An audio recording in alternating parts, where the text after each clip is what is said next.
Hey, everybody, welcome back to another Tuesday night chat with the Muskrat and Mr. Creole Catfishing. What's going on, my Cajun brother? We are on location on the front on porch location. today. Man, I love when you get outside and we can do stuff, and we got props. Oh, yeah. And we got a show lined up for you guys tonight. Let's see. Just a second. I forgot to do something with my phone. Oh, you know what I forgot to do?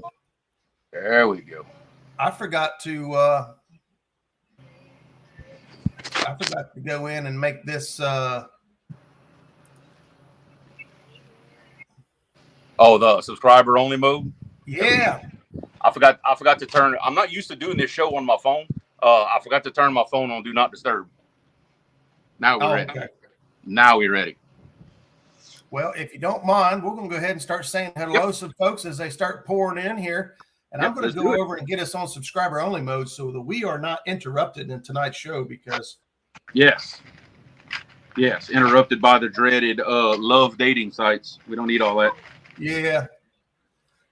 At first, I thought it was coming from my browser history, but now I realize it's everybody. Let's see here. Go over here. Go to my content. Content. Who all we got in here so far? Let's see. Let me see if I can see these little names on my phone way over here. First one I see Mr. Mike Sampson. I see Pontoon Jody. I see Uncle Jeep, Brad Cuddell, Tidal Weights. What's going on, my brother? Which Brad, by the way, has had a massive influx of offers for dating. I don't know if you've noticed that. Yeah, I never even really considered throwing myself out there like that. But man, he's hey, free weights. Free weights. I'd be worth it. Just saying. He's a wanted man. He is unsubbing from both of us as we speak. Like now. Brad. Hey, we got John Boys in the house, catfishing with Koss. Ryan Bortz. We got Mr. Uncle Lou, Stonefly 71. What's going on, my brother? Let's scroll back up here. We got a Facebook user. It's hard to tell. I might be my buddy Mikey. He's on vacation right now. We got Kevin Waters. What's happening, buddy? Thanks for tuning in. We got Justin's Fishing Fetish channel member. Thanks, Justin, for stopping in and being a supporter of the channel. We got Daryl over Trophy Seekers Outdoors, and our Zach Murray says Simplify Marines. So proud Marine he is. We got Aaron over Catfish Regulators. Pontoon Jody's in the house, and I know it's a lot easier for me to do it here on the laptop. Catmando Outdoors. What's going on, buddy? Thanks for stopping in. Travis Young's in the house. G-Style Fishing, throwing up the emojis. We also got Lance, Wild Herbs Fishing. What's going on, Jason? Thanks for stopping in, brother. We got Paul Boyd is in the house. Freddie's Outdoor Adventures, Fishing with the Squirrel. Pat over at Real Beasts. I'm trying to catch up. I'm getting there. Let's see. I might be caught up. But that's a good sign. It means we got a ton of people in here. I like that. It's a good sign when you can't keep up. So, let's see. We got. I missed somebody. I seen. There we go. Fishing by Faith Outdoors. Jeff Barker. I seen somebody say hi, but I missed him on the way in. We got Harold Bolton also in the house. So, thank you guys for stopping in. I think there's a couple other live streams going right now, so we might get some folks straggling in throughout the evening, but that's okay. That's part of the love. I'm one of the guys that do the same thing. I see John Euler just a second ago. Yep. John Euler is in the house. I did see him. John Euler, what's going on, buddy? Got to run to Chicago. I'm stopping by to hit the thumbs up. Thanks, brother. Talked to John a couple times this week on the phone, so always fun to share some ideas. What's a good technique? Let's see. We already got our first question. Let's see what's going on. What's a good technique for when the water get low? What do you look for in rigs? All right. Go ahead, Jeremy. I'll let you answer that one first, because I have my opinion. I know you have yours. Okay. So for me, when the water goes low, especially if it goes low quickly, I target deep water. Most likely, catfish don't have the ability to think. So their instincts tell them, hey, the water's going away. get to the deepest area, protect yourself. All right, because that's their instinct. They don't have any control over that. And so I will go to the deepest water. Now, as far as rigs go, that depends on the time of year. If it's in my technique. So if I'm suspend drifting, that's going to be, mostly Kentucky rigs. My weight's bouncing off the bottom. If I'm anchored up on them, I'll throw a combination of float style rigs with like Santee rigs or Carolina rigs if I think they're holding tight to the bottom. So for me, deep water and a variety of rigs depend on the technique that I'm using. Let me shut my phone down here. Yep. I'm the same way as far as deep water. I'm going to find the nearest, deepest holes that I can find to the main channel that have a good current seam, maybe passing by them. I love scour holes for those situations. My rigs are going to depend on the fishing situation. If I can get my boat on anchor exactly where I want it, I'm probably going to throw either Carolina rig or a single hook rig to elevate that bait a little bit off the bottom. If I can't, if it's in a big eddy, I tend to spot lock my boat and suspend either with a single or a double hook rig and get some baits, drop them down right on top of them. Absolutely. So that's a good question. There's and here's the thing, as we go through along here, and even the topic tonight, hey, Patriot, James, thanks for stopping in. As we go through tonight, we share our ideas and our experiences. At no point in time, at least I hope we never give the impression that this is the right way or the best way. Yeah. It's ways that we have found through years of experience and technique and many fails and wins. And we learn, backstage, me and Jeremy's talking, and we learn off each other. We learn off of you guys with questions. We learn off of other YouTube channels. And if you ever get to the point where you think you know it all and you're not learning, well, you might want to take a look in the mirror. So yeah, Brady's in the house. I tell people all the time that 90% of what I know about trophy catfishing came from YouTube, came from the catfishing community. I took the other 10% that I had to adapt for my particular situation on my waters. Most of the methods, most of the things I know, it came from YouTube. So the information is out there, definitely. Yep. And I agree with that 100%. YouTube has completely changed the way I fish.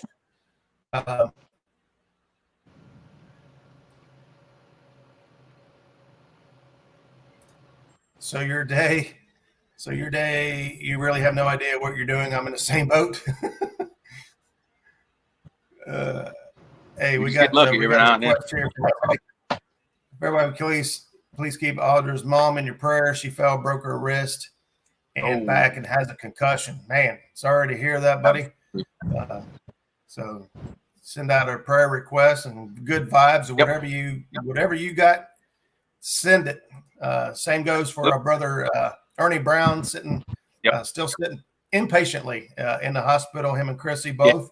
I've been able to stop by and hang out with him a couple different times now so far, and Ernie's in good spirits. I think a lot of it has to do with you guys, the community, that's been able to keep him entertained and keep his spirits up. I was just there, a couple of times, and I heard John Euler called Ernie and Tim Molina and other folks. I know that Eric and Curtis went down there and saw him and gave him a teddy bear. It's an inside joke, but just things to keep his spirits up. So if you could keep Ernie Brown in your thoughts and prayers, and if you got his contact information, reach out to him and just let him know you're thinking about him. Yep.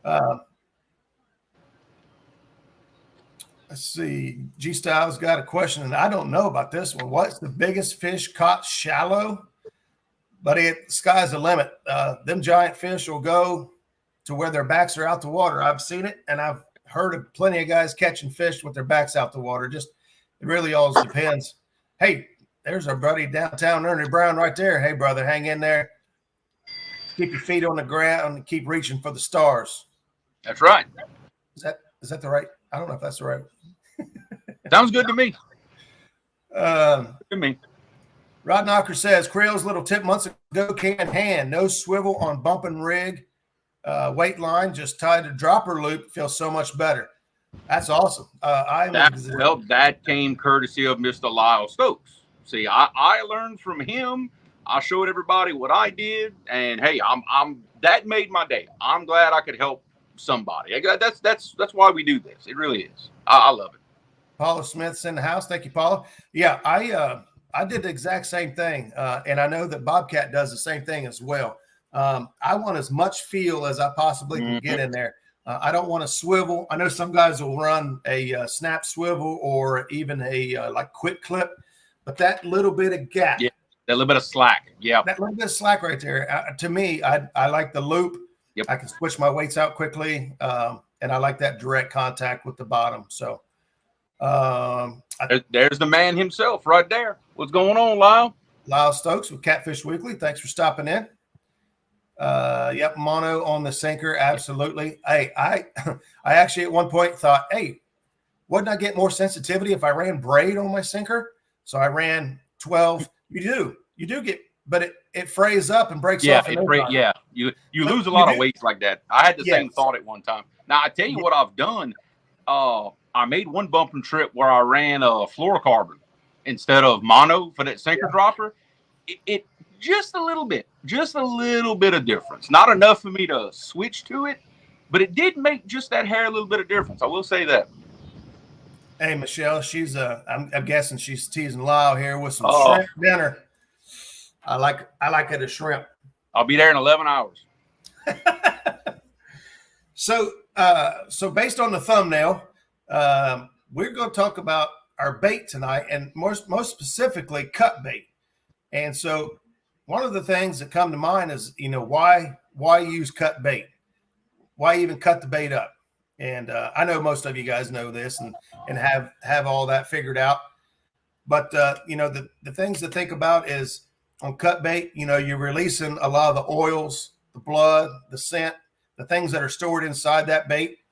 And then also sometimes you may be short on bait, and you could take a big shad like what Mr. Jeremy's got over there, and you can cut that up in so many different ways. And we're going to kind of go through that tonight, but you can cut that up in so many different ways. You can stretch that one piece of shad out to be 4, 5, 6 pieces of bait, all depending on what you prefer.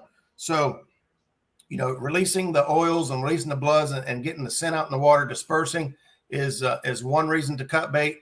The other reason to cut bait is to create more bait. Maybe you're running low, or you're wanting to use small baits. The fish are hitting small baits. And so using cut bait is the way to extend. No, don't even think about it.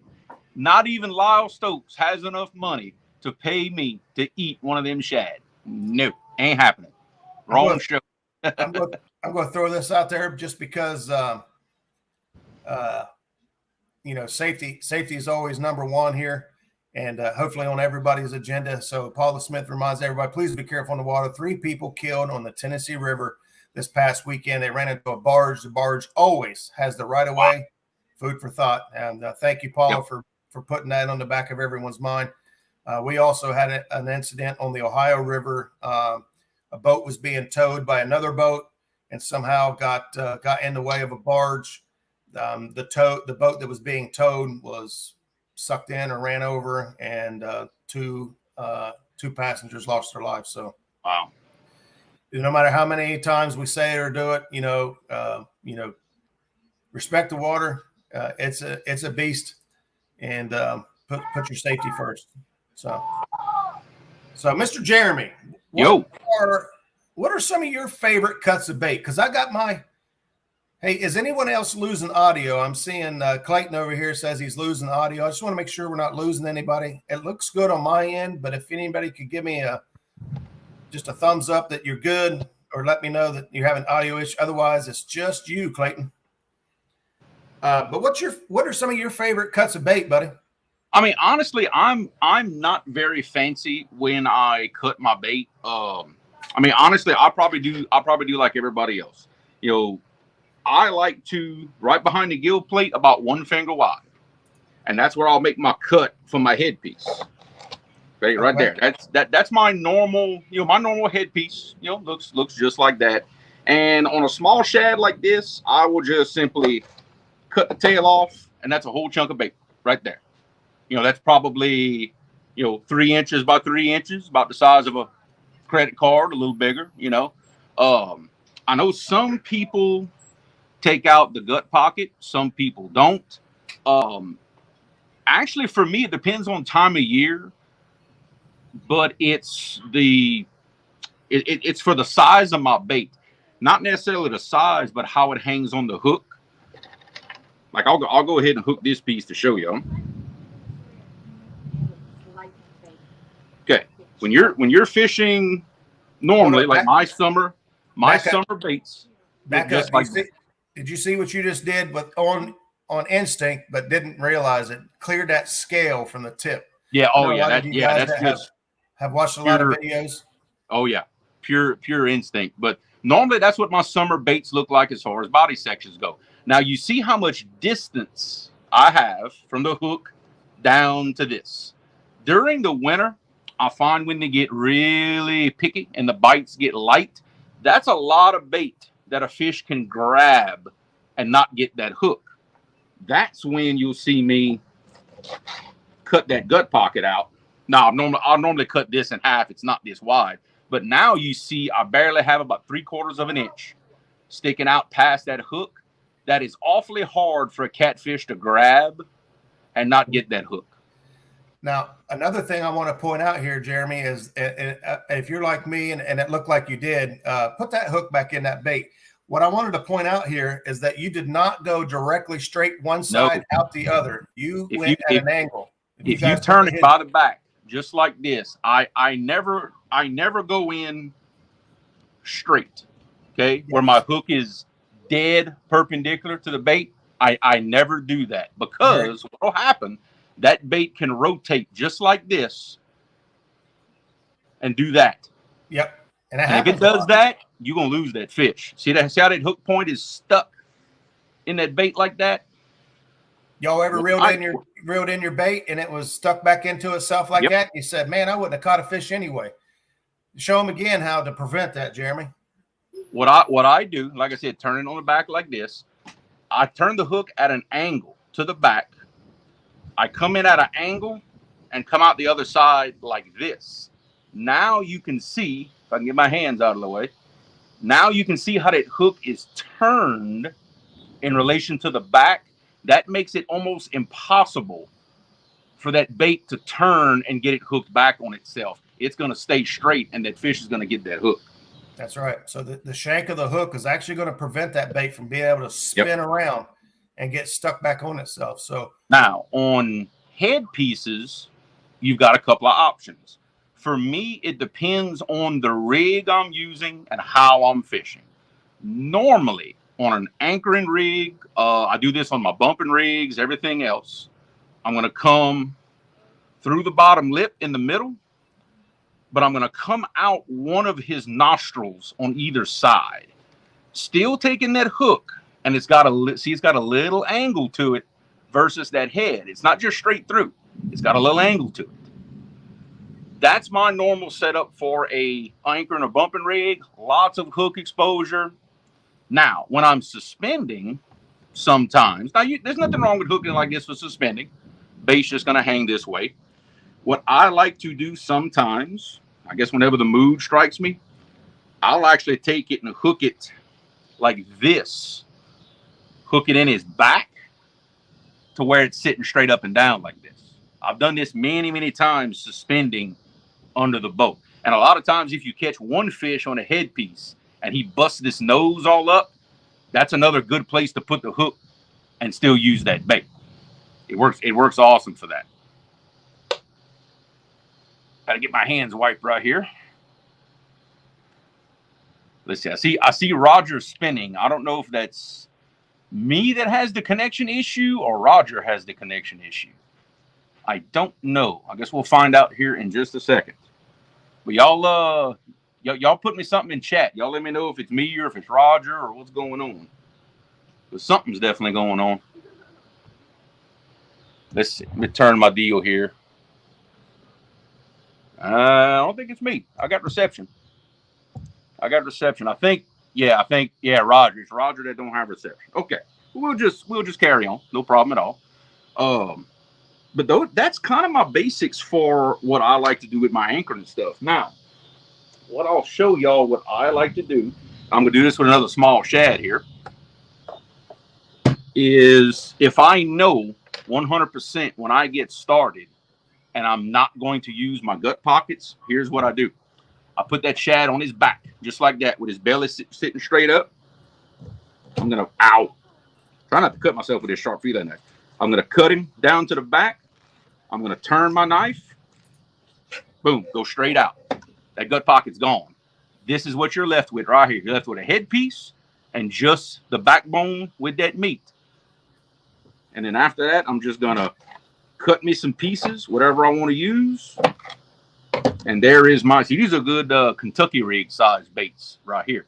But that's just a piece. It's got the spine in there. You still have all the blood and no gut pocket. And still with a nice old bloody nasty headpiece. Not the hose? No, you can't have those. I think Roger must be having connection issues. That's right, Bobcat, fillet. That's how I say it, fillet. I'm from Louisiana. We say fillet. I know y'all have heard me say it probably 100 times. Now, let me kind of get some of this old nasty old cut bait out of the way. Now, another cut of bait that I love, especially on a smaller shad. If you really want to put some scent in the water, I know y'all have heard us talk about this a lot, is the infamous flapper rig. Okay, so we go cut a flapper real quick and we're going to show you. All I do, I'll start at the tail. I'll come on up and I'm just following that backbone. And I'm going to cut him all the way to the head. So you can actually see how I've got that fillet open. I've got it right down to the spine. You just turn him over. And you do the same thing to the other side. Now, if you got a really, really sharp knife like I do, you be careful because you can cut through that backbone pretty easy. So I'm going to cut him to the head, but not all the way through. So here's what you've got when it's all left over. You've got a head piece and you've got a fillet. And you've got a fillet. That way, if you turn it upside down and hold that tail, it's going to do this right here. See? All that meat, all that blood is exposed. Everything for everybody to see. Now, there is a debate out there about, I know I've seen, because I first learned this on YouTube from Richard Jean. In fact, he'd break the backbone out. If I can break it out of this one. See, he'd break that backbone out and get rid of it. That way, all you had was a head and two fillets. And that's how he would fish it. A lot of other people leave the backbone in it. Leave that middle piece and just let it go. I've caught fish on both. I'll be honest. I've caught fish on both. I think if you leave the backbone out, it gives a little more action, a little more freedom of movement. But if you leave the spine in, a lot more blood in the water. So I guess it could go either way. And naturally, the way you want to rig this one is just like you would a standard head piece. You come through the bottom, out through the top of his little head, and there you go. There's your flapper rig right there. When you pull in that, that's just going to flap in the water and make all kinds of nice scent and motion. I know in my area where the yellow cat, aka flathead, hit cut bait, a lot get caught on this rig right here because it actually does mimic. It mimics right there. Like I said, it's some people leave the tailbone in it. Some people break the backbone out of it. There's definitely a case for doing it either way. I've done it both ways. I guess it just kind of depends on what kind of mood I'm in. But I've done it both ways, and I've caught fish on it both ways. I can't say I've done it enough to tell you a preference. I really can't. But it's an awesome rig. I love a flapper. I find this is a great way of taking a small shad, a small bait, and getting a lot of scent out of a small bait fish is cutting a flapper rig rather than just chunking it up like you normally would. And for demonstration purposes, I'm trying to be real careful not to stick myself. That right there, what y'all looking at, is a 10-aught Wildcat circle hook. That's what we're using for demonstration tonight. Figure I'll get in my shameless plug for the evening. I saw Josh in chat, so I figured I'd plug my boy Josh. But that's kind of my basics as far as cut bait, to be honest with you. Now, a lot of other people also believe in fillets, in using just fillets. I don't know, on a slicker, on a skipjack, you're going to use that a lot. So, again, we shall demonstrate.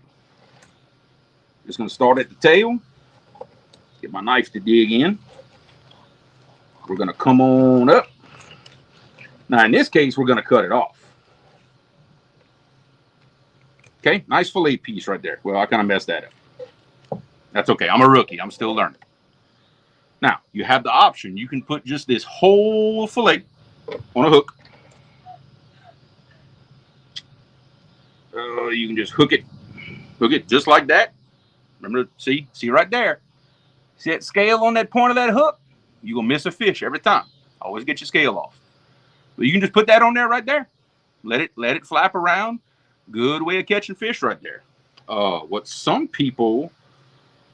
I've seen some people do, and I have done it, you fold it just like this, okay? Fold it in half like a little sandwich. And you actually put the hook through both sides. And now you've got kind of like a little flapper in a way, see? You kind of got this going on. Or yet another variation of this, and I've seen Chris Souders do this in his videos. He will actually take the fillet, cut it in half, and he will, let's see, how does he do this? He will hook both halves on it just like this and put it on the hook that way. So one fillet, and you've got 3 different options. See, so I didn't clear my scale. See, I'd have missed that fish. One fillet, and you've got 3 different options of how to hook it to try to catch fish. If you're having a hard time struggling with a bite, look, try some of this different stuff. You know, see, they may prefer one, they may prefer the other. I just about skunked one day, and thanks to Roger reminding me in chat, hey, throw some fillets out. Throw some fillets out. Well, guess what? I caught a couple of fish thanks to that. I didn't think of it. I love the fillet. Man, I'm having all kinds of trouble over here, technical difficulties. I saw that. Well, something's going on. It says I've used all my hotspot, but I paid for a plan to give me unlimited hotspot access. So I'm not sure what happened here. Thanks, AT&T. But yeah, I know, right? I don't know if it's even still down in the basement to where you could share the screens I had. I don't think I don't see a share option. I don't think I can do that from Share my screen. phone. Yeah. I don't believe. I think that's a laptop thing. Yeah, I had a couple screens to share with you guys over just basically some good buys. So one of the things we talk about tonight is having a good. Is it your fault, Clayton? Yeah, he had the audio issues and he just threw them right over here and just kicked me out altogether. Yeah, there you go. So one of the things that I don't know Jeremy talked about over here was a good quality knife to where you're able to do the fillets, you're able to do these cuts, with a good strong knife that has a serrated, at least part of the blade is serrated. Yep. I'm a big fan of the Bubba blade, and everyone who's got on the boat with me who wasn't a fan of the Bubba blade left a fan of the Bubba blade. Yeah. But here's the thing that I found is that Bass Pro and a lot of these other places, you can go to their own website. You could pay $60, $70, $100 for one of these Bubba blades. But in my personal opinion, and everyone I fished with so far, our favorite is the cheapest one they got, which is $39. And it is a super strong knife, a 9-inch blade, serrated. I'm talking cutting through big carp and being so sharp. Even after all that, I can fillet a 3-inch shad. And if you don't believe me, I'll show you.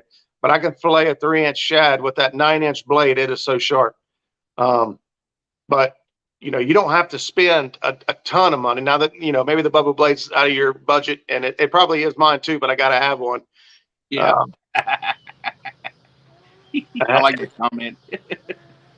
I'm going to ask him. It looks like Bobcat's asking if everyone has sat on their cutting board, and I'm going to say no for me, because I have mine mounted to a flat screen TV mount.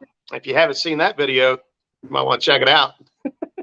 I have actually sat on my cutting board many times, because my cutting board is the top of my ice chest. And yeah, I have done that many, many times.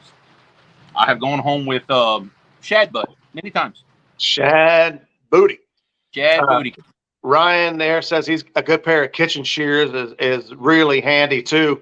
And that's a great tip. Those of you who know, I always keep a good pair of shears with me. Sometimes I throw a bait out and then I'll bring it back in, and I'll just take the shears and cut it. You know, rather cut a fresh piece.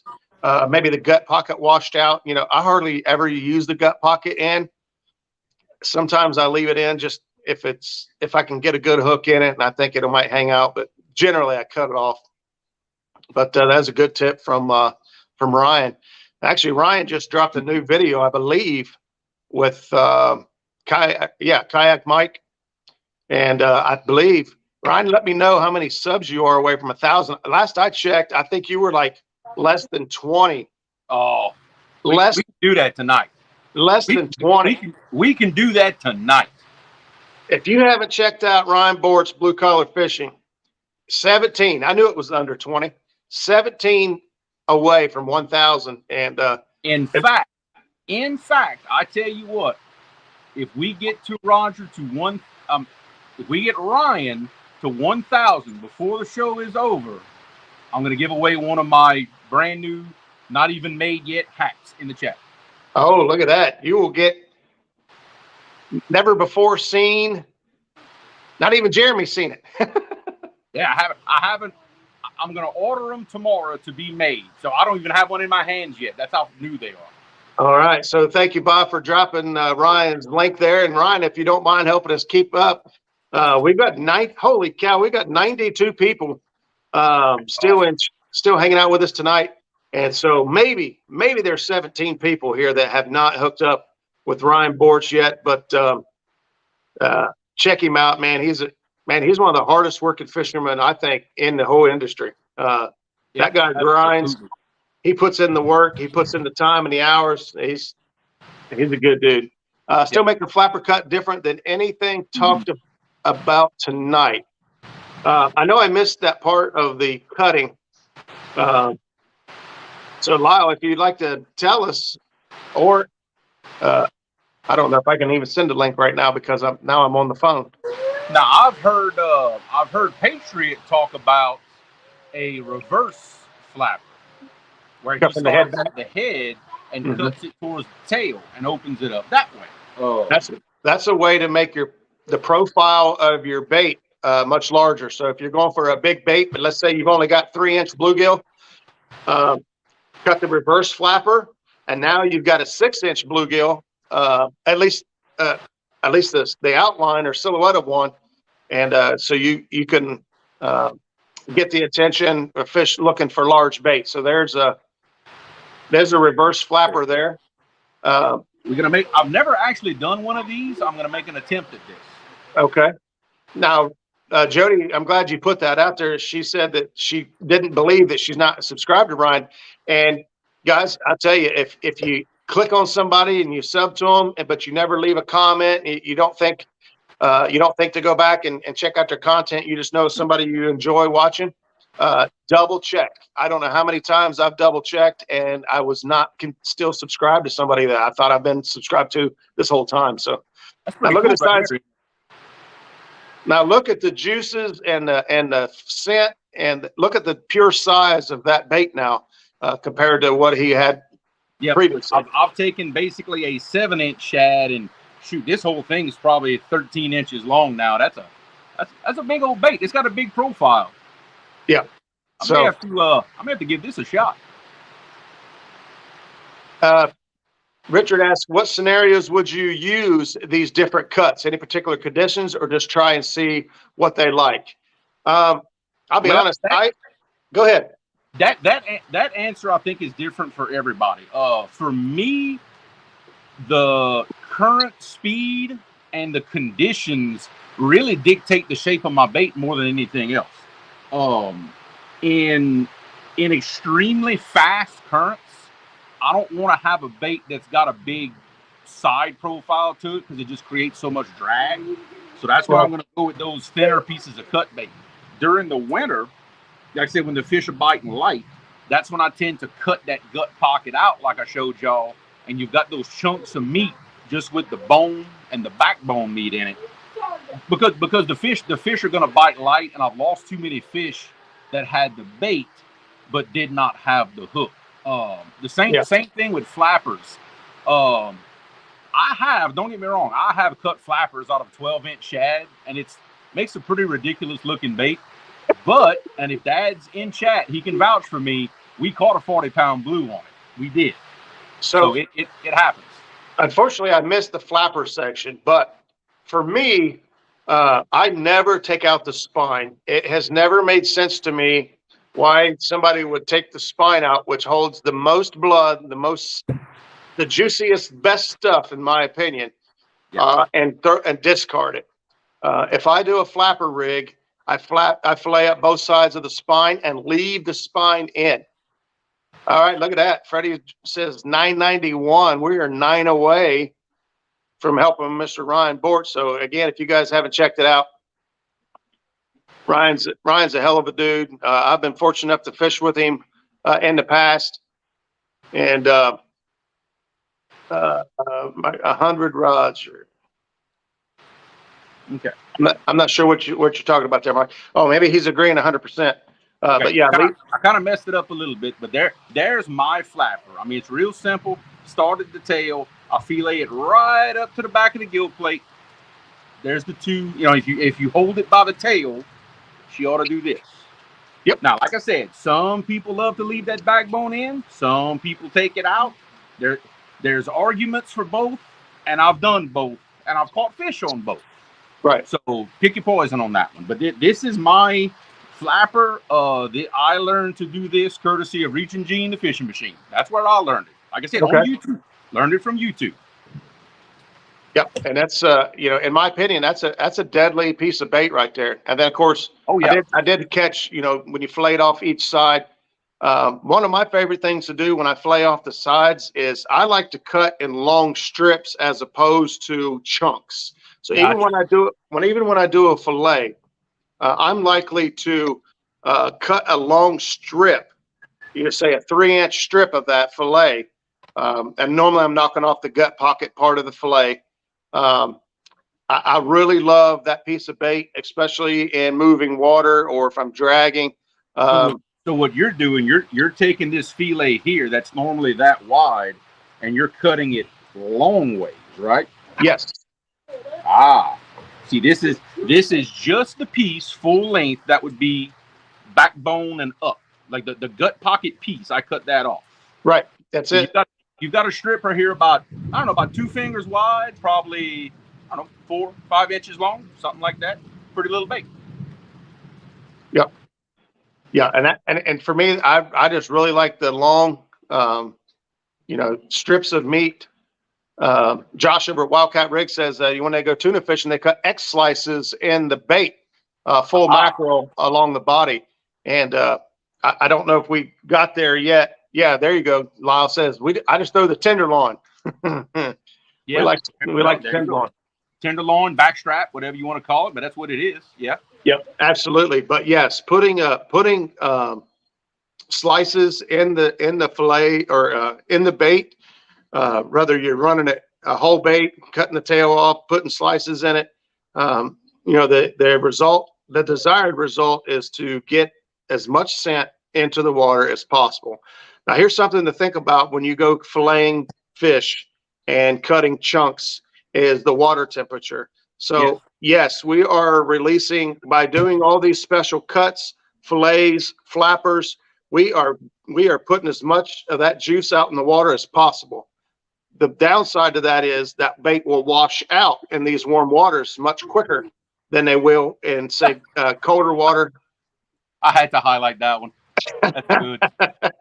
Hey, I use chicken too when the time's right. But yeah, so go ahead. I've got a big old honking shad right here. This thing is it's big. It's, I don't know, 11 inches, maybe knocking on 12 inches long. Big old shad. I'm dying to cut this thing. What do y'all want to see? I'll cut it any way y'all want it. What you want me to do? Spongebob. Oh, what? A Spongebob. What in the world is that? Lay that shad on his back. Okay. Start behind the gills. Cut down to the spine. Oh, I know what you're talking about. Yep. And then run that blade all the way down the spine. Completely remove the gut pocket. Now, this is what I really like to do on big shad. This is one of my favorite things. And this is really good for skipjack. So this here is what you end up with. Now, if you're dragging big baits, this is a fantastic way to get a lot of scent in the water. We do this with skipjack. So this is what you're calling a Spongebob right here. Nope, not yet. Not yet. Go ahead. Okay. Go ahead and cut that head off, and now make the tenderloin, basically cut those into 1.5 inch chunks. And on a thick fish like a skipjack is where these started at. That's going to be a nice square chunk of meat, basically. Oh yeah, that's right. So if you hold that middle section, that next, there you go. That's basically a square. Yeah, that's right. Because a slicker is going to be almost twice as wide. Right. The same size. That's right. Right. And you see that, and this is actually exactly what I was talking about for my wintertime bait. I'll take a chunk just like this, hook that baby. Well, I hook mine at a pretty good angle, probably 30 degrees to the body to make sure it doesn't twist or turn on me. And that right there is my wintertime bait. Because like I said, it's awfully hard for a fish to get this and not get that hook. It's what I call a shallow bait. It's great when the bite is light, when they're picky, when it's cold water. That is a great way to hook up on some. If you're getting bites and you can't hook them up, shorten the profile of your bait. Get rid of some of this meat that's hanging off the backside of that hook. So some people might be asking, you're like, well, what's the difference of just cutting it in chunks and then just cutting a gut pocket off? Well, by laying him on his back and running your blade down the spine, you're exposing that spine to release blood and scent into the water. So in my opinion, and this was given to me by Doc Lang. This isn't anything I came up with or anything like that. Doc Lang is the one who called it a Spongebob, and it stuck. And so in my circle, everybody knows what a Spongebob is. And now that piece of bait, some people use that. I don't, but I've seen people. That's solid gut pocket right there. If you hook it through the front and trim just a little bit of the tail off, you could seal that front end up and keep that gut pocket in there. Yep. And what Roger's talking about is normally this would want to open up. See, side that wants to open up. That's what he's talking about. Is taking this right here and basically using the hook kind of like a bobby pin and pinning it, comme ça, like we say in French. You pin it closed right there. And also what he's talking about, if I'm understanding correct, is trim it maybe about here. Yep. That way that's perfect. To where it's a sealed pocket and your gut pocket's still in there. And it could be a good piece of bait. Especially depending on, the different species you're fishing for. I'll be honest with you, channel cats love shad guts and gut pockets. And if you can get them shad pockets to close up for you and use them. Yep. Some people love them. I'm not a big fan. Small blues love them too. Smaller, let's say 15 and down, love them. Yep. So Paula has a good. Sorry, I can only see so many comments now that I'm on my phone. But hottest part of the year in our area, that fish tend to like smaller baits because they're eating zebra mussels and they have plenty of food. And that's something to consider. And that's kind of the idea behind the show is don't ever just go out and cut your bait all up and throw it out and just be happy with that. Play with all these different cuts. Hopefully you learned something tonight. Play with these different styles and different cuts out there. And there may be, for me, it's fillets. I love fillets. I catch a lot of good fish on fillets. What do you think about the tail or no tail on the cut bait? You want to you want to attack that? I personally am not a real big fan of the tail. The only reason I say that because I find there's not as much blood in it as the rest of the fish, and it's a little harder to get it to release some scent. Now, if I'm running really low on bait, I become a fan of the tail. I will say that, admittedly. I become a fan if I'm running low. It's just not my first choice. I'm kind of right here on the bandwagon with Ryan and Chris both. I like big baits, and I cannot lie. Yeah. It hurts my feelings to throw a bait that I can hide in my fist. I'm not gonna lie, it hurts my feelings. So but this right here, this right here that Skip's saying, that comes from Doc Lang as well. And if I didn't see it, I wouldn't believe it. But we have caught a lot of fish on the tail, even knowing that the tail catches fish. I still don't have the confidence in it to prefer it over anything else on the cutting board. Yeah, I will use, like, if everything's, we got all the bait cut up and I bring a rod back in, it needs a bait, and there's a tail laying there, as opposed to going out and grabbing another piece of bait, getting it out and cutting it, I'll throw the tail. I know there's a chance it'll work, and I've seen it work. But when I've got other bait laying there, I'm grabbing everything else first. Yeah. Yeah. I don't have the confidence I'll be honest. If I've got one tail, a tail, a body section, and a head, I'm not gonna lie. In my experience, in my situation, the tail is the last one to get bit. That's how it is for me. Yeah. I'm the same. Like I said, I know it works. I've seen it work. I just still don't have the confidence. And look at that. Ryan says he's at 993. We got 7 to go to get Ryan to 1,000 tonight. Man, I would love it if we was able to do it here on Muskrat Adventures on Tuesday night with chat with Raskrat and Mr. Creole. Yep. I see a comment that Lyle made, and I have done this multiple times, especially with a double hook rig when it makes kind of a long bait, is simply turn the camera. Just take, this is about 7 inches, I'll say, something like that. I'll take about the last inch and a half, 2 inches, right in the middle of this fin here. Just lop him off. Yep. That's it. There's your bait right there. We do that a lot. There's your bait. I'll tell you another thing I do with a bait that's alive is about where you lob that off. I basically just cut a small chunk out. I come in with the fillet knife. I hit the spine and back out.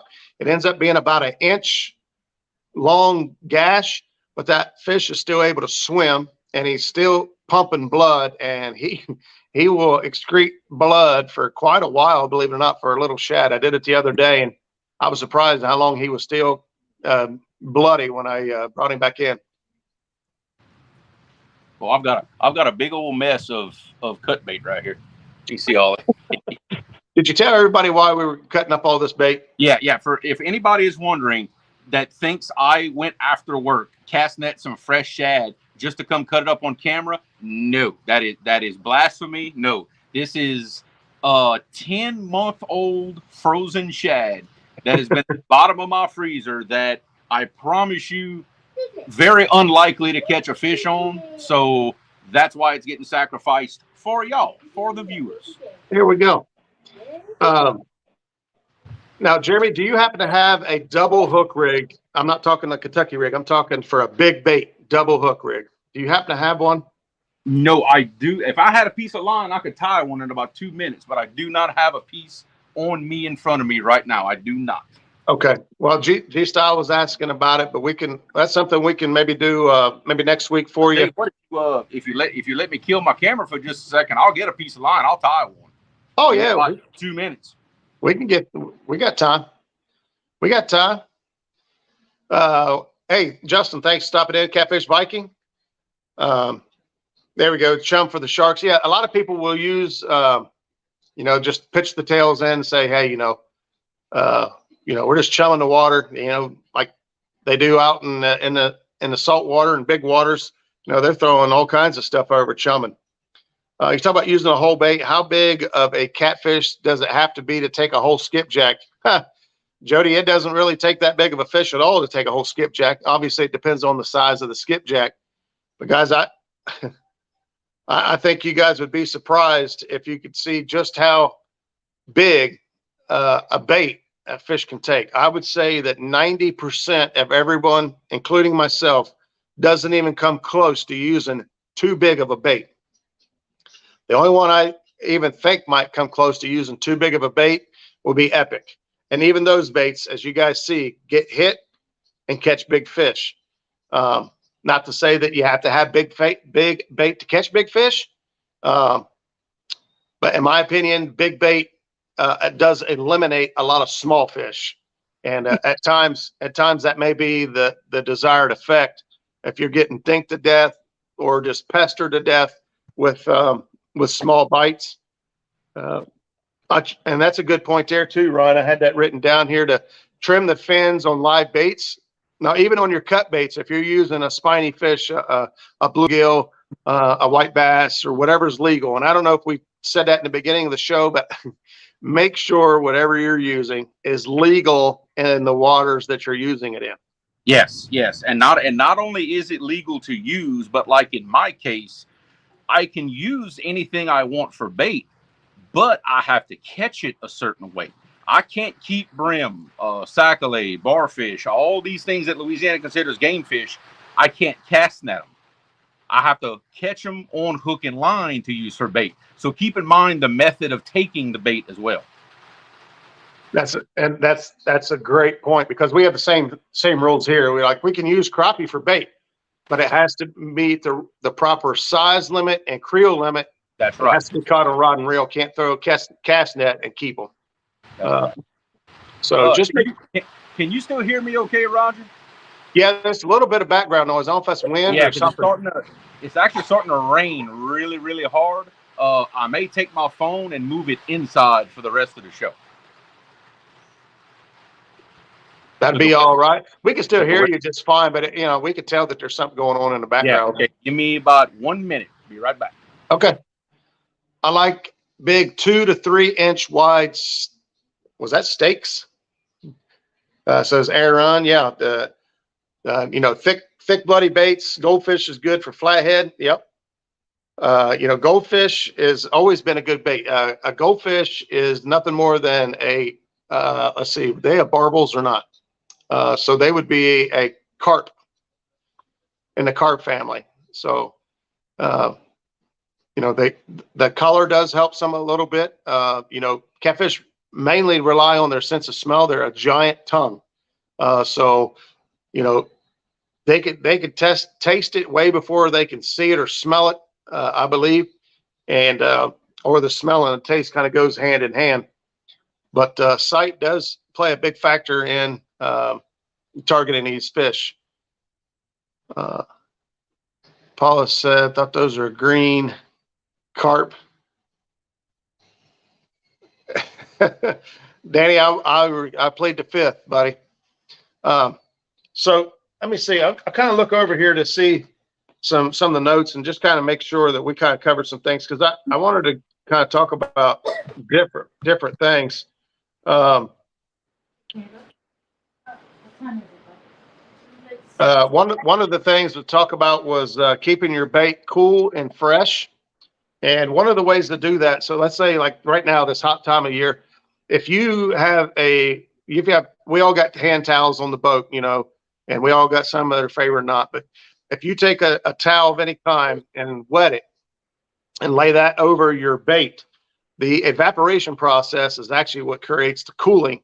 And you'd be surprised how cool your bait will stay if you cover it with a wet towel or wet rag or whatever you've got there on the boat. But trying to keep your bait cool and fresh from the time you catch it, preserving your bait, whether you're keeping it alive, whether you're flash freezing it or whatever that looks like, keeping it fresh and making it as the best quality bait you can. I don't have towels. I use my pants. Yeah, I'm guilty of that. Well, I don't suggest you take your pants off and wet them. I don't think anything will make Ryan wet his pants unless he flips that kayak again. Maybe. But I got a piece of line. So if you want me to tie a double hook rig real quick. Yeah, let's go ahead and do that. Aaron, that's a good point. Don't make your bait smell like Tide. None of my fishing towels or fishing stuff gets washed in scented anything. Now what I do with mine, I'll start off just like you would snail any other hook. I'll start off, I leave a little bit of a tag, and I use the no-knot snail. That's what I use. Go ahead and go around it, however many times you go around it. And I'm using some yellow 40-pound Suffix mono so y'all can see it. This is actually what I run on my reels a lot. And cinch that baby down. There you go. Now, you take your second hook. Okay. Now the key here is this is the other end of my leader. Okay, my hook is dangling somewhere in my feet. Hopefully I don't hook myself. But remember to take the line and pass it through just like this. Okay. Yep. Pass it through going forward. This is where you want to judge how far apart you want your hooks. Okay, and everybody's a little different. Depends on what size bait you're running. Now, right there on mine, that's probably 6-7 inches. That's probably pretty good. Now, hey, before you tie that, I'd like for you to rig that up with one of your pieces of bait. So if you could tie it based on one of the pieces of bait you got out there. I know you normally run a bigger bait than what you got, but just for demonstration purposes, if you don't mind. Yeah. Okay. Yeah, I can do that. Yeah, I don't think that's getting wet under the porch. We can do that. But that right there, yeah, that's probably about 6 inches apart. So that's right. We're just gonna. I'm gonna just agree with Danny and leave it at that. We're gonna go around it like that. Come on, get in there. There we go. Hey. And your swivel's gonna go up here, but this is your standard issue double hook rig, just like that. Beautiful. Okay. Now, let's see if I can go get a piece of bait out from the porch, hook this up. I will be right back. Okay. All right. Thanks, buddy. And so I'm just going to have him do that because, I just want to make sure everyone's hooking it properly. And not only that, but we were asked to kind of demonstrate. So we will do that for you. That's the way I do it. Now, that's also the way I do it. Now, I snell my hooks completely different on the beginning, the first hook, but on the second hook, the way he snelled it is about the only way you could snell a hook once one end has been used up snelling the first hook. Tennessee, you can use any sport fish for bait. If you can prove you caught it on rod and reel, note to self, never go fishing with the game warden. No, I will keep that in mind. Let's see. Sean's in here. Catfish Heroes. What's going on, brother? If you would see the look on my wife's face when I brought in a whole shad inside the house, that look right there. It's my fault. I'm sorry. Matt, want to be outdoors? Had a birthday this week. If you guys didn't. Okay. I'm going to take my first hook. I'm going to go through the head. All right. And I've got this hook backwards, dangling back here. Okay. I'm trying to do this and not drip shad juice in my wife's clean kitchen floor. Yeah, I thought you would have taken the phone outside, but well, it is a massive, severe thunderstorm outside right now. So, yeah, I'm doing what I can. Without getting Eric, you and Curtis need to get on the same page. If you guys wanted to fish Hoover this weekend, or if you guys want to come down and fish the river. All right, okay. So here we go. That makes sense. This is how I do it right here. I've got one hook in his nose, and my second hook, I actually bury it in the back long ways, and I have it stick up out of the back just like that. And notice I still have my angle in there. Yeah. But that's how I do a double hook rig, is just like that. One in the nose, one sticking up in his back. That is exactly how I do it. Thank you very much for showing that. Hopefully that helps out a little bit. What I used to do before I knew better, I would just take that second hook and I'd stick it in the back like this. But what ends up happening is this second hook ends up hooking back on itself. I lost a couple of fish because of that, and that's when I learned to take that hook, and you actually have to turn your hook backwards like this to do it right. But you gotta dig it in and turn it just like you hooking a soft plastic on a jig head. Same thing. And you turn it up just like that. That's how she's done right there. And that little bit of slack in the line does not hurt anything. No, doesn't hurt anything. G-Style, there you go. Hey, no problem, brother, man. That's what we're here for, is to try to help you guys out. You know, even if it's rigging up something for you, you know, that's what we want to do to help you guys be more successful. Screenshot. There you go. How's the river going to be this weekend? I haven't looked that far ahead yet, but hopefully it should be good. We should have pretty consistent weather this week, which obviously for me, consistency is the key to success. I don't care if the river's up, down, whatever's doing. I just want to do it for 3 days and then I'm ready to fish. Rip and lips fishing, keep your bait fresh because the heat will dry it out. Absolutely. So if you think about, you know, eating a ham sandwich or whatever, and it's nice and juicy, cold, come out of the fridge, unless it's a hot ham sandwich. Maybe that's not a great example, but you know, you leave it lay out in the sun, the bread gets stale, the meat gets warm and dries out around the edges, and it's just not that good to eat.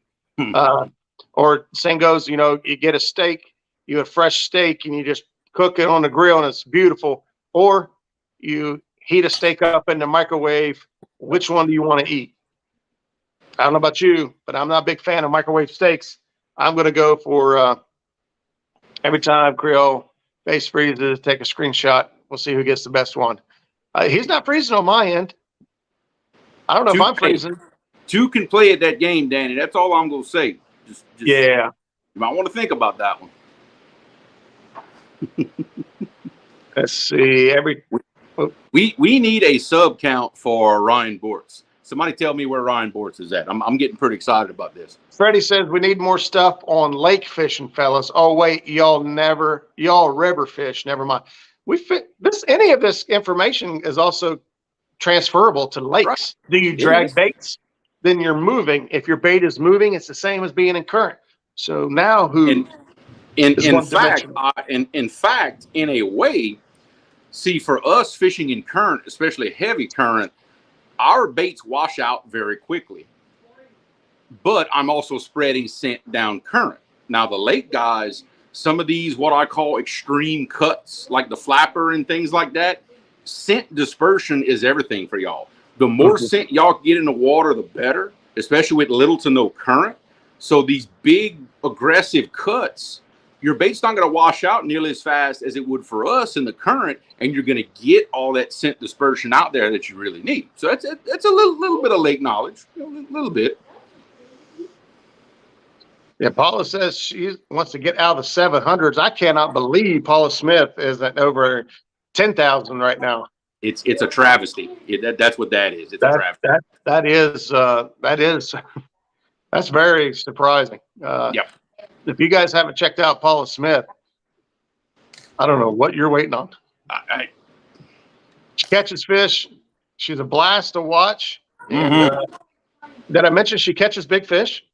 and a lot of big fish. A lot.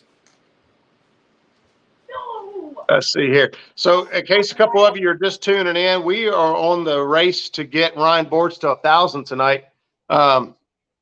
So if you guys, even if you think you're subscribed or got the hook set, maybe I shouldn't say that word during live.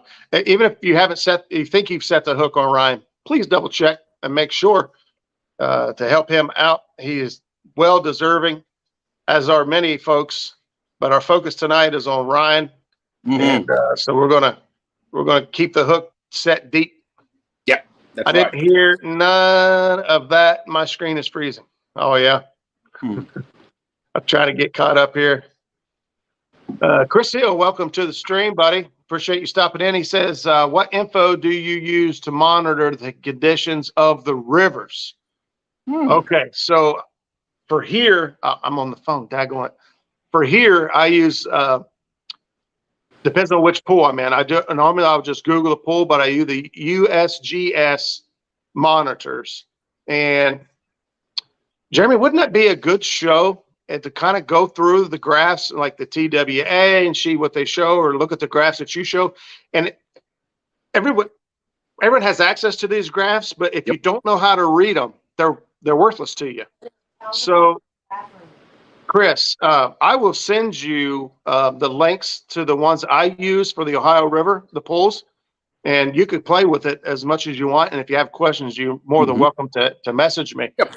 But within the next couple of weeks, I say we do a show and talk about how to read those graphs and what they mean to each person. Because my pool, even though in the Ohio River, my pool is so much different than everyone else's. My pool is a pool that is allowed to fluctuate as much as it has to. There we go, Sean. Yes. Yes. However, the pools up, like for instance, this weekend, there was a tournament on our pool of water. 31 pounds won the tournament. Wow. 9 pound was big fish. 9 pounds. If that gives you any idea how tough the water was in our pool. The next pool was the Gallipolis pool, who had a Cabela's King Cat tournament this weekend, and 116 pounds won that tournament. Big fish being, I believe, 51 pounds. It's the same river, but see, the Gallipolis pool has all their city is right on the riverfront, and so they do not let that river get up high at all because that will flood their town. So it fluctuates very, very little. And so when I said earlier, consistency is the key to catfish or at least activity, that pool stays consistent almost all the time. So the activity level on that pool stays consistent most of the time. And so that they got better fish. Now the size of fish and all that, ranging from pool to pool, but due to commercial fishing on our area anyway, it's tough. But you know, we go out there and enjoy, and we fish what we fish for.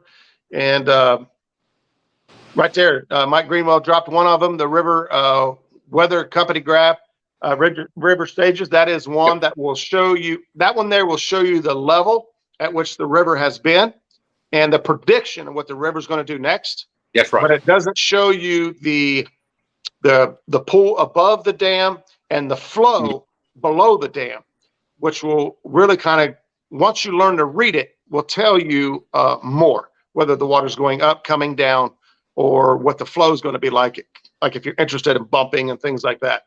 And see, for us, it's different because down here, as far south as I am on the Mississippi, there's no dams, there's no pools. Everything is wide open from Cairo all the way down to me. That's 10 days worth of water that has no restriction. What I use is the U.S. Army Corps of Engineers app. I have it on my phone, and I can check whatever gauge I want. I happen to live by what's called the Red River Landing gauge on the Mississippi River.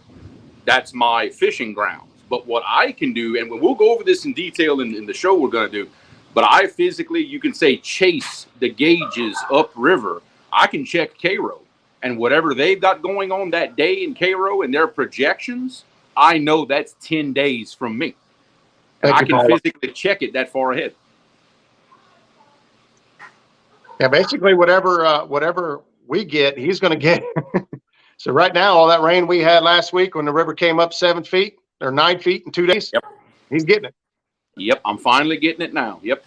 Our river came up 9 feet and went down 7 feet in the same week. Yep. Now, by the time that gets down to us, that's going to be a lot less pronounced, but simply because of how big the river is down here compared to up there. You know, like right now, Mississippi River, it's low. We were in a rise right now, but it's still considered low. But it's still probably flowing, just off the top of my head, somewhere around 700,000-800,000 cubic feet a second. That's a lot of water. But you're talking about a river that's 60 feet deep and 7,000 feet wide. That's a lot of volume that it can handle. So that big number sounds like a lot, but we've got 4 or 5 times the channel to put that in. So relatively, it's not that much. Hey, Dominic Hollis is in the house. Thanks for stopping by. And Jeremy's Tournament Cats. What's happening? Yeah, Jeremy was explaining, fishing's fishing. Sometimes you get on the fish and sometimes you don't. I'll be honest, I fished 16 hours on Saturday on the Ohio River. I actually put in one area of the river and fished till like 3 o'clock in the afternoon and didn't catch a fish. Pulled the boat out, was so frustrated. I went up to the dam, put the boat back in the water and ran up to the dam and fished till 11 o'clock at night. And we finally caught 1 fish. Wow. The next day I fished with Zach. We fished 12 hours and I caught 1 blue cat. Whew. That's tough. That's not fun to admit, but no. When I looked at the tournament results and seeing how little fish were being caught, and that was with I think they had 30 some boats. 9 pounds was big fish. It makes you feel a little bit better, don't it? It makes you feel a little bit better. I still would have liked to have. You don't ever want to take pleasure in somebody else's failure, but it does make you feel a little bit better. Like, okay, it's not just me. And we had every bait known. I mean, we had live shad, we had live bluegill, we had live mooneye, we had skipjack, chicken. I mean, you just bumping for big ones, 1 fish. What is that a challenge? Huh. I mean, I'm not one to try to bring things up over and over again, but bumping for big ones this last year went to the Ohio River. I'm gonna just get off camera just for a second. I will have you know that I broke a record in that tournament. That is the 1 fish I caught is the smallest fish I have ever caught in a live tournament ever. Yeah, not the record I was looking to break at all. Now, as we head into Battle of the Rivers, I'm not so confident. Of course, I wasn't confident in that tournament either. We went out to have fun and show that the Ohio River. We ain't got a lot, but we can still go out there and do our best and have fun. Mm-hmm. And it just so happened that day, it just look at the situation. Is that I knew the spawn was coming for me. Right. I knew we were had to be at some point of the spawn. Apparently, we were about in the middle of it, and y'all were catching fish that day like we were catching them 2-3 weeks before. So, hey, depending on where you fish, timing is everything. Y'all have got the numbers. Y'all have got the fish there. You just got to hit it right. That's all. Yeah. That's all there is to it. Size will be hard for us to compete with. Top 3 fish by size. But you never know. You never know what kind of fish anyone else is going to pull up and have. We may have skunked. I don't remember. I blocked it out. Trauma. Yeah. Can't win them all, brother. But it was still fun though. And they said that the winners. Freddie said the winners won their tournament up there on chicken, and we have when we won the Ohio pool party, it was on chicken. I think we caught 12 fish and 11 fish were on chicken. We were drifting, we've been spin drifting over mussel beds, and anytime, and we're in the heat like this, and like Paula Smith mentioned earlier, right now they're really hitting zebra beds hard. Every fish I brought in was pooping zebra mussels all over the floor. Yep. Chicken, I don't know, about the amino acids and the enzymes and all that stuff. We've all, nobody knows, but well, at least that's my best guess is that chicken somehow emulates muscle meat, and that's how it registers in their mind as food. It's very simple. They have to recognize it as food. They have to. It has to be familiar to them some kind of way. So it's kind of the only thing that makes any sense, to be honest. I don't know if any of you guys keep up with Oh yeah. With this story between Paula and Ken. But she said one last thing. I got another rattlesnake, 13 rattles in a butt, no pictures because the game warden is watching me closely. Channel another one up for Paula. Snakes are evil. That's a big rattlesnake. Hey, we're only 5 away from getting Ryan, and we're about ready to close this show up here in a minute. So if you guys haven't set the hook on Ryan Boris Blue Car Fishing, I've seen the link out there, and Mr. Creole was going to throw one of his hats. 5 more. If we can get 5 more, we may keep rolling the show just a little bit, give everybody a chance. Because hey, I ain't got to go to work in the morning. So yeah. Usually 9:30 is Jeremy's cutoff time. Mm-hmm. I try not to keep him any later than that because he's got to work. But that big thunderstorm that's raging outside, that's why I don't have to go to work. Wow. There we go. Yeah, Freddie said that they won the tournament, 49-pound blue on chicken and a 40-pound flathead on chicken. Wow. Now, chicken isn't normally the bait of choice when it comes to flatheads, but I did catch a flathead just last week as well. I think if you drag anything that's edible right across their lips, yep, they're going to take it. I mean, yep. I mean, you could probably catch a flathead on a Twizzler if he thought it was worthy of eating. If you hit him in the head with it, yeah. I mean, at one time, my PB blue cat of 54 pounds was on a piece of chicken, bumping no less. I was bumping with a piece of chicken and caught that fish. I hit him in the lips with it and he bit it. So, hey, go figure. Hey, Mark, Catfish and Crappies in the house, and Brian says I like chicken breast and big chicken breast, and I cannot lie. Jeremy says I'm at 185 hours short of the 4,000 hours watch time, so I can get monetized. So I got to get out there and do a good live stream this week. Well, yep. One good live stream, buddy. Yeah, one good live stream.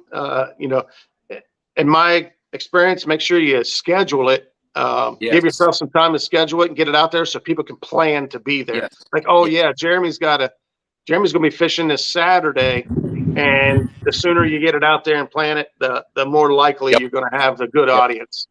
And that's just my 2 cents. Yeah. Absolutely. Yeah. The more you can plan ahead, and if you think ahead a little bit and schedule it, it's very hard to schedule something now and not be at the same time as somebody else. It's nearly impossible. But if you play it smart with your times, I would highly recommend not going live at the same time that somebody else's live starts. Right. Okay. Now, if you want to stagger it just a little to where let's just say example, our River Rat show, Saturday night, 7 o'clock. Well, if you schedule yours for, let's say 8:30, we've been live for a little while. So that gives you that gives you a little more of a chance of getting a little crowd versus trying to be there at the same scheduled time. If you stagger it just a little bit, it'll help. But like I said, there's so many lives, it's impossible not to be live the whole time and nobody's there. It's just it's impossible. You go live when you can. I promise you nobody's going to get their feelings hurt. There's a crowd for everybody. You do what you do. Simple as that. You do what you do. I agree with that statement 100%. It's almost impossible now, and which is a great thing. Yeah, it is. Oh, absolutely. There's so much content out there. There's somebody live a lot of the time. And me as a viewer, I don't mind there being 2, 3, 4 live streams to choose from. I will bounce around. I will go in and see this crowd and see what's going on. And then, I'll go over here and I'll see what's going on, and then you'll be in one chat and somebody say, Epic just landed a giant. And then everybody will go over here for a while. Yeah, and honestly, as a creator, let's say if I'm live and I know Roger's live at the same time. Well, I like that. Dad, no, it ain't no. I think he's talking about Jeremy's tournament cats. No, he's talking about me. You already had 1,000. That's my dad. No. If Ryan gets to 1,000, I'll eat a shad. No. you drive over here. You come eat a shad. He lives 5 minutes down the road. You come drive over here and come eat one. Hey, we got out there on the porch. Team Snag and Whiskers, Chucky Morgan, and Annette Morgan's in the house, guys. If you're just tuning in, we are trying to get Ryan Bortz to 1K tonight. So if you don't mind, go double check. Make sure you've got the hook set on him, and if not, give it a consideration. The dude is awesome, and but like I was saying, as a creator, if me and Roger are both fishing live, I love that when somebody comes in our chat, let's say, and says, hey, I just come out of Roger's chat. They've caught a few blues. This is what they've caught. I get the lowdown on what everybody else is doing, play by play. I like that. I really do. eat a shad for an extreme tank. Is that? I would do that. I've even got one, and I want a different one. I got an older 35, and it's just got the old 12-volt single pump in it. Yeah. A lot of them now have the 110 pumps and a drain and all that. And I would love to have one like that. Babe, are you subbed to Ryan Bortz on your phone? I think so, huh? Check and see. I'm gonna check and see if my wife is subbed to Ryan. I think she is, but we're gonna check on that. And if Dad, you and Mom, y'all are at home, y'all check and see if y'all are subbed to Ryan Bortz Blue Collar Fishing. I don't think I am. Check. Oh, we might have got one. We might have got one more in the living room. He's throwing the finger out there. And I've actually witnessed this. And, Danny Stone will announce other people's live while he's live, and help share the love. And that's what's awesome about the community is being there to.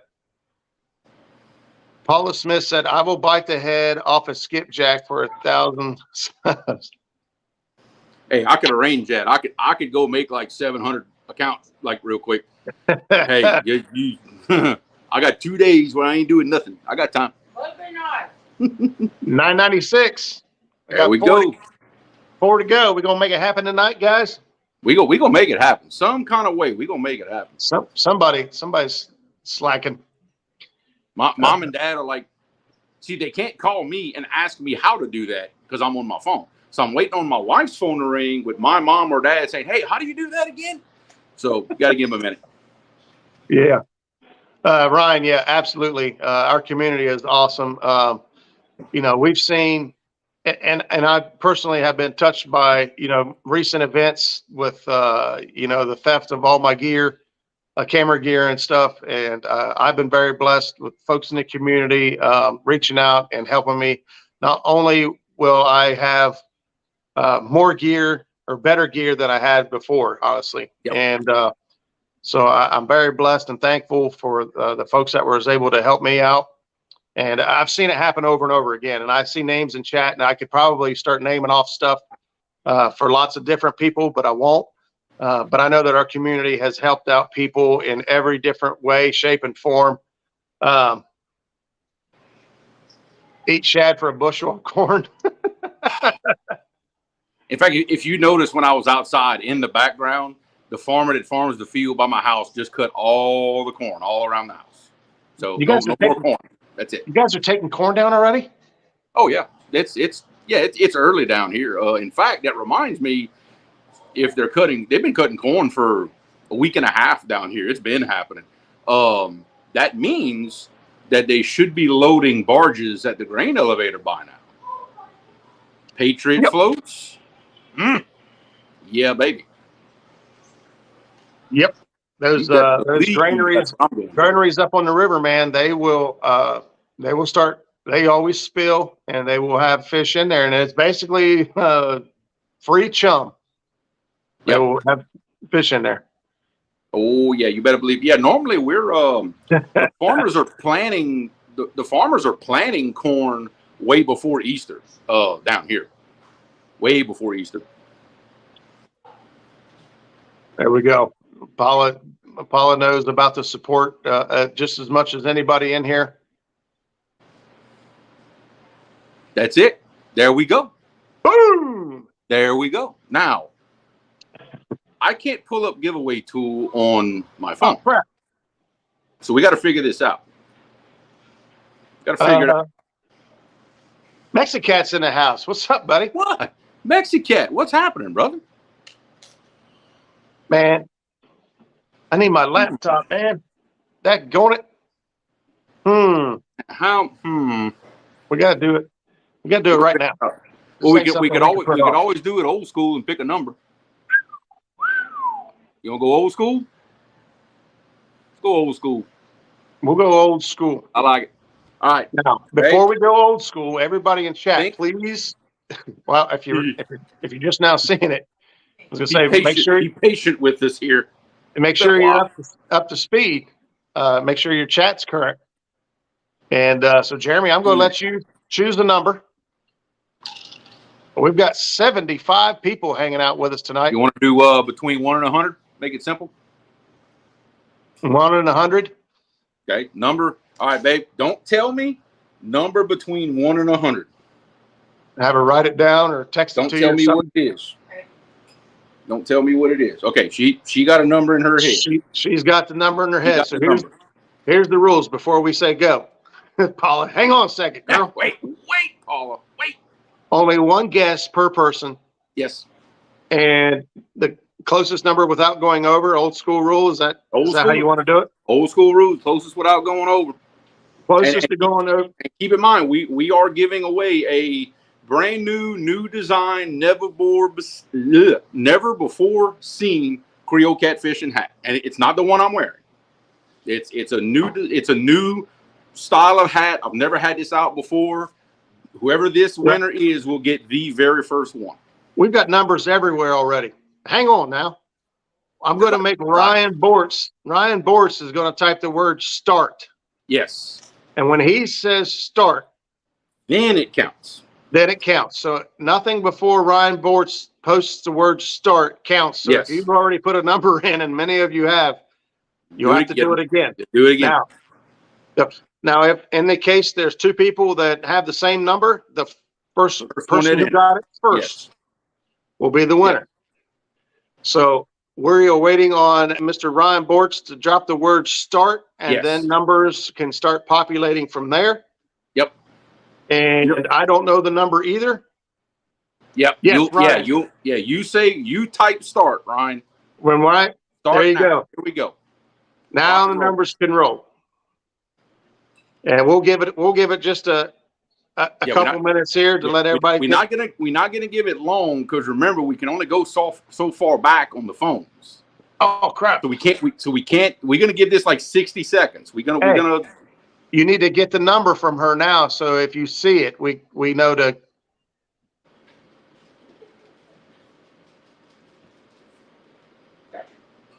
Okay, I have the number. All right, you have the number. I have the number. So I'm going to go back and look, and if I see it. I'm not looking until after Ryan hits start now, so I'm scrolling, but I don't know the number. Yeah, you don't know what you're looking for yet. You do. Okay. We've got 82 people in here, so I'm actually scrolled back to the beginning. Yeah. So I won't go to the end, because if I do, I won't be able to go back. And I'm guessing nobody has hit the number right on. I don't see it. I don't see it. This could be fun. The days before the giveaway tool. Oh, I know, right? I love the giveaway tool. I know, I do. I love it too. But I don't see. I see who's closest so far. Okay. But I do not see the number itself. Is it you? You? No, it's not me. No, I'm talking to the crowd. Okay. So when the numbers slow down. Yeah, let's go ahead and call stop, because I don't see any other numbers in chat. Like Solo Texan was the last one to post a number. Ryan, type the word stop if you would, please. We'll use his start and stop as the official. That way, if there's any, hopefully we're all adults and we can get through this without arguing, but yeah, hopefully. Sometimes things, we overlook things. So we want to make sure that it's clear. Yep, that's right. Okay. The first number that I saw in chat, the furthest back I could go, was Real Gals Fishing number 16. What is the number? I can't see anything above. The number is 73. The number is 73. Number 73. So I saw Kentucky Redneck Outdoors with a number of 71. That's the closest one that I saw to 73 without going over, is that number right there. I see that, 71. And I am still looking. Everybody pretty much bounced around it pretty good. Yeah. But as best I can tell, he got the closest to it without actually hitting it.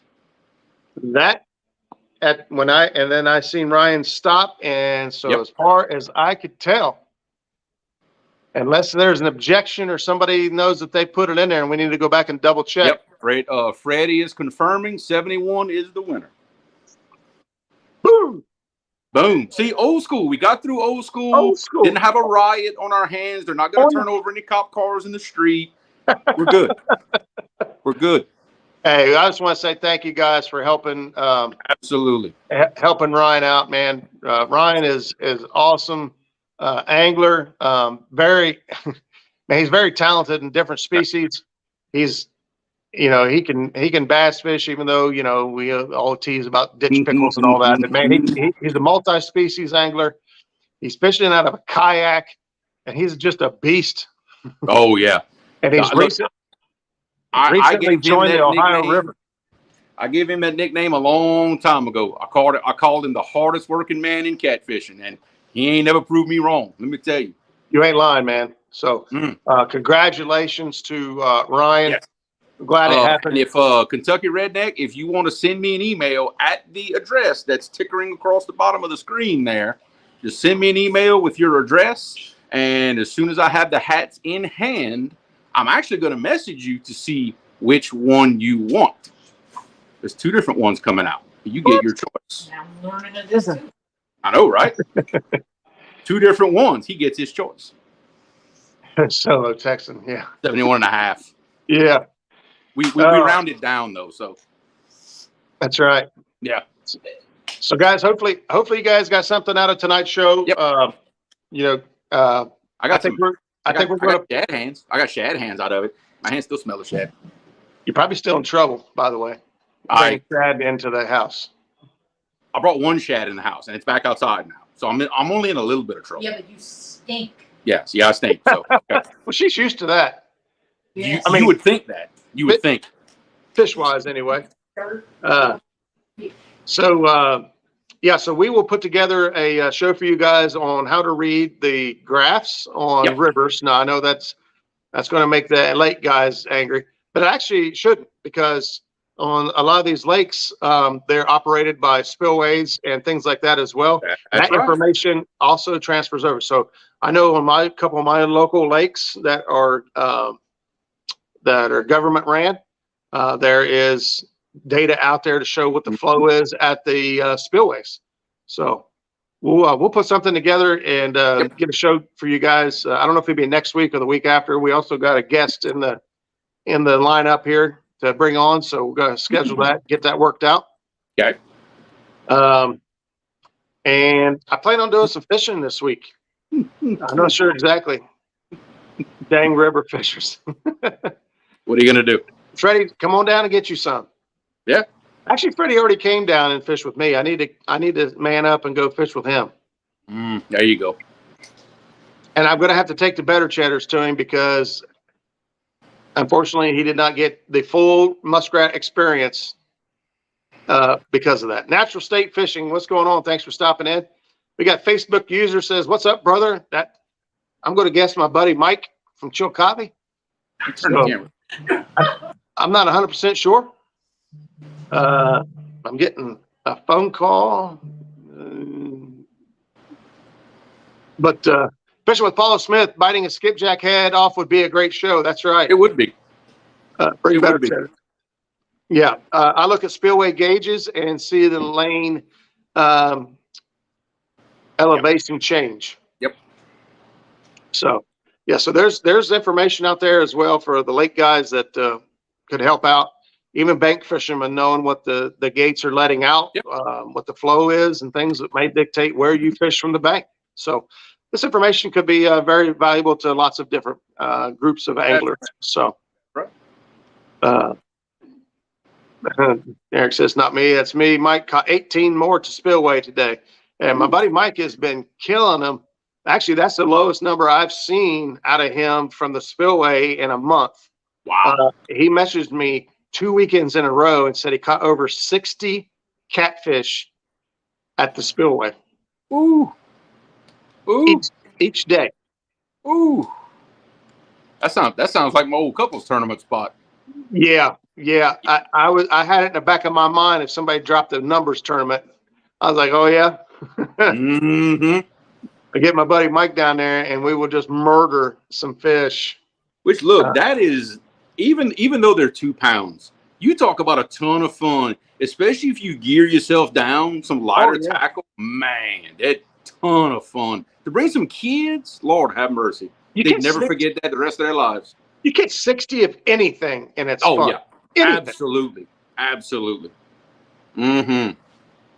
They weren't biting today, but he caught 18. That's not biting. Wow. Yeah. They weren't biting. Yeah. Yeah.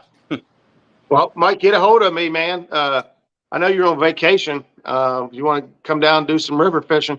The river hasn't been great this last weekend, but it changes every day. So congratulations, Ryan, brother. I hope those people get a hold of you, been listening and peeling tomatoes. All right. Well, good deal, Matt. So, Jeremy, you got anything else? Nope. I'm good, brother. All right, man. Well, hey, thanks you guys so much tonight. Still 74 folks in chat. We really appreciate you guys hanging out with us. We look forward to this every Tuesday night, and keep the energy going, man. We'll see you guys back here next week. Same cat time, same cat channel. Good night, y'all. Bon fish, everybody.